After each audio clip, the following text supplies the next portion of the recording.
Sylvanas supportpuderne er ret specielle i det er en pude, hvor der er en latexbramme hernede for neden. Der er en lynlås her, så man kan tage den ud til vask.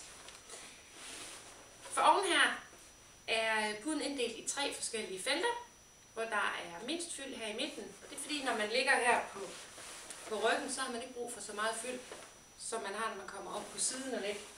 Så i de 2 yderste kamre, der er det mest fyld. Man har mulighed for, via lynlåsen her for oven, at tage noget af fyldet ud, hvis man synes, der er for meget. Sylvana-puden findes i 6 forskellige udgaver. Og nu skal jeg lige prøve at lægge dem op her og se, om jeg kan vise.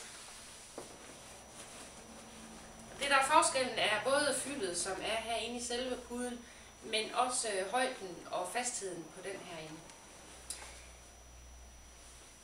Det er en pude, som netop fordi den er fleksibel, man kan tage fyldet ud, og fordi der findes de her 6 højder,